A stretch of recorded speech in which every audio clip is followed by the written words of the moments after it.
Good morning students.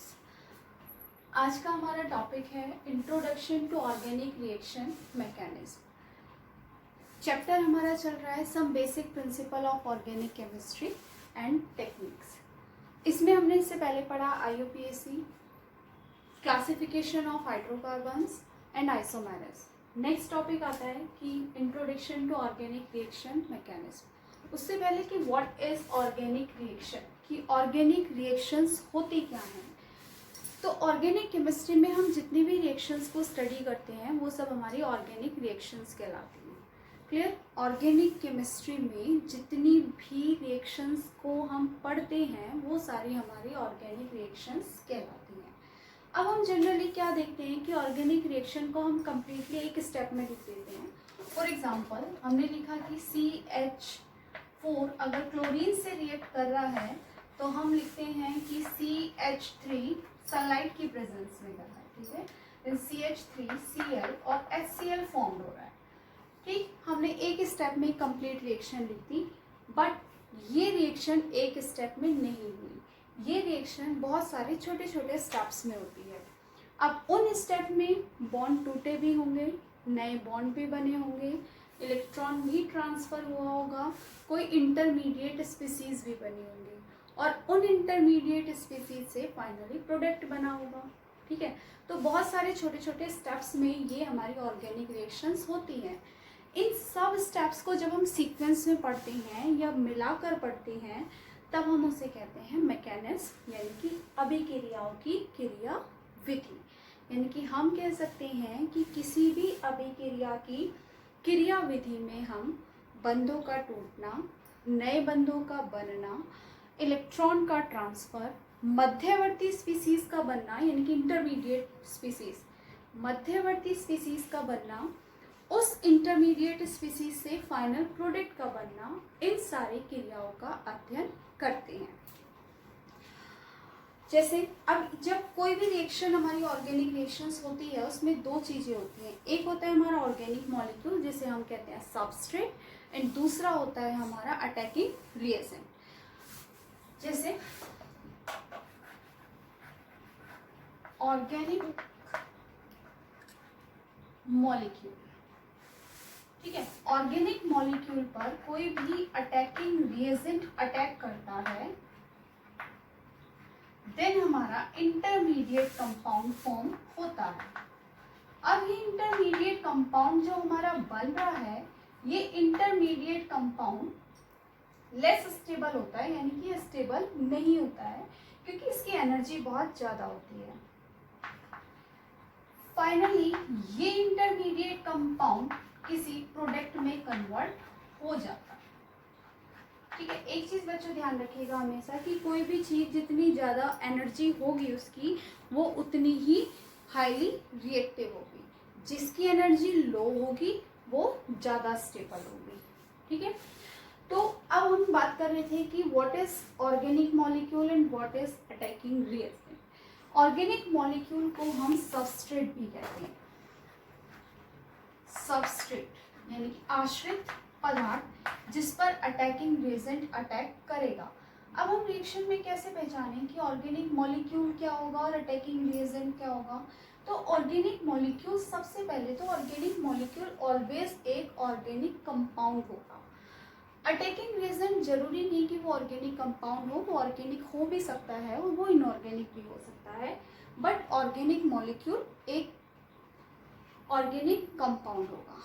Second thing, जो हमारा organic molecule है यानी कि जो सबस्ट्रेट है वो अटैकिंग रिएजेंट से बिग होता है और कॉम्प्लेक्स होता है, यानी कि जो उसकी स्ट्रक्चर है वो ज़्यादा कॉम्प्लिकेटेड होगी, कॉम्प्लेक्स स्ट्रक्चर होगी और वो साइज में भी अटैकिंग रिएजेंट से बड़ा होगा।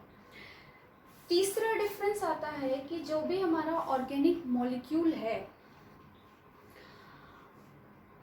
उसकी स्ट्रक्चर और अटैकिंग रिएजेंट के स्ट्रक्चर में डिफरेंस होगा। इसकी स्ट्रक्चर कॉम्प्लेक्स है, इसकी स्ट्रक्चर सिंपल स्ट्रक्चर होगी। एंड ऑर्गेनिक मॉलिक्यूल एक कंप्लीट कंपाउंड होता है, ये न्यूट्रल कंपाउंड है, जबकि जो अटैकिंग रिएजेंट है ये किसी कंपाउंड का पार्ट होता है। ये पॉजिटिव भी हो सकता है, नेगेटिव भी हो सकता है और कम्प्लीटली न्यूट्रल भी हो सकता है। बट जो हमारा ऑर्गेनिक कंपाउंड है वो एक कंप्लीट कंपाउंड है। अब ऑर्गेनिक रिएक्शंस की जो मैकेनिज्म पढ़ेंगे उसमें हमें कुछ छोटी छोटी चीज़ों को स्टेप्स के बारे में पता होना चाहिए कि बॉन्ड क्लीवेज होता कैसे है, यानी कि बंध कैसे टूटता है। ठीक, तो हमारा नेक्स्ट टॉपिक होगा क्लीवेज ऑफ बॉन्ड, या हम उसे बोलते हैं फिजन ऑफ बॉन्ड। ओके, तो हम पढ़ रहे थे मैकेनिज्म ऑफ ऑर्गेनिक रिएक्शन, जिसमें हम कुछ छोटी छोटी चीज़ों को पढ़ेंगे, जिसमें फर्स्ट पॉइंट आता है हमारा फिजन ऑफ बॉन्ड, यानी कि बंधों का विदलन। बंधों के टूटने की जो क्रिया है उसे हम कहते हैं बंधों का विदलन, फिजन ऑफ बॉन्ड्स या क्लीवेज ऑफ बॉन्ड्स। अब ये जो बॉन्ड्स टूटते हैं, बॉन्ड्स टूटने से पहले एक चीज़ आपको बताना चाहूँगी कि हम ऑर्गेनिक केमिस्ट्री में जो बॉन्ड्स पढ़ रहे हैं वो कोवैलेंट बॉन्ड बनते हैं, यानी कि आपस की इलेक्ट्रॉनों की बराबर की साझेदारी होती है। कार्बन अगर सिंगल बॉन्ड बना रहा है यानी कि वो एक इलेक्ट्रॉन की शेयरिंग कर रहा है, कार्बन अगर दो बॉन्ड बना रहा है, डबल बॉन्ड बना रहा है, इट्स मीन वो दो इलेक्ट्रॉन्स की शेयरिंग कर रहा है। ठीक है, तो यानी कि यहाँ पर कोवैलेंट बॉन्ड्स टूटेंगे और कोवैलेंट बॉन्ड ही बनते हैं। तो अभी हम पढ़ रहे हैं विदलन, यानी कि कोवैलेंट बंध कैसे टूटते हैं। तो इस चीज को ध्यान रखना कि इलेक्ट्रॉन्स की बराबर की साझेदारी है, तो इलेक्ट्रॉन जब टूटेंगे तो किसके पास कितने इलेक्ट्रॉन्स आएंगे। तो इस बिहाफ पे जो हमारा क्लीवेज है वो टू टाइप्स का होता है। पहला क्लीवेज होता है हमारा होमोलिटिक क्लीवेज या होमोलिटिक फिजन।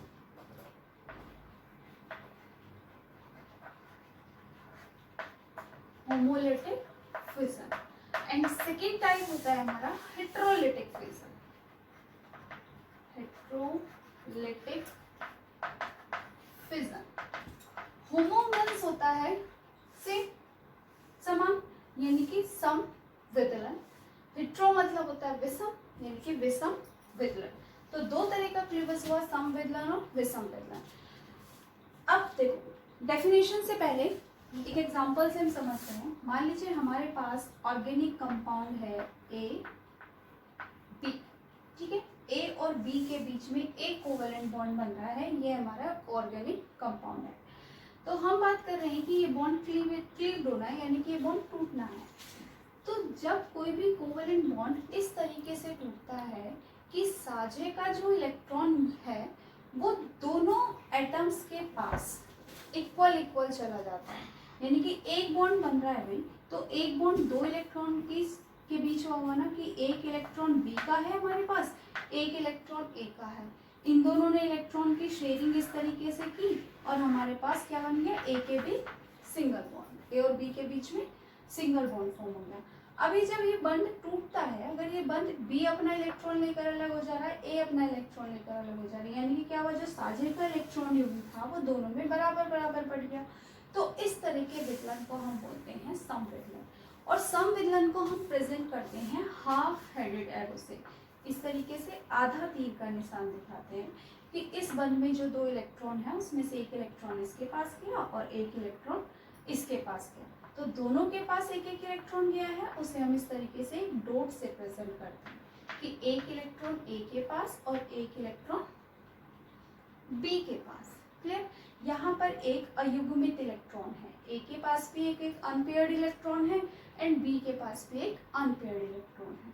ओके, तो यानी कि जब को सहसंयोजक बंध इस तरीके से टूटता है कि प्रत्येक परमाणु के पास साझे का आधे आधे इलेक्ट्रॉन चले जाते हैं, ये साझे का एक एक इलेक्ट्रॉन दोनों परमाणुओं के पास चला जाता है, तो इस तरह के विदलन को हम कहते हैं समविदलन। समविदलन के बाद ये जो मुक्त मूल अयुग्मित आयंस बने, इन्हें हम बोलते हैं फ्री रेडिकल्स, यानी कि मुक्त मूलक। फ्री रेडिकल्स, मुक्त मूलक।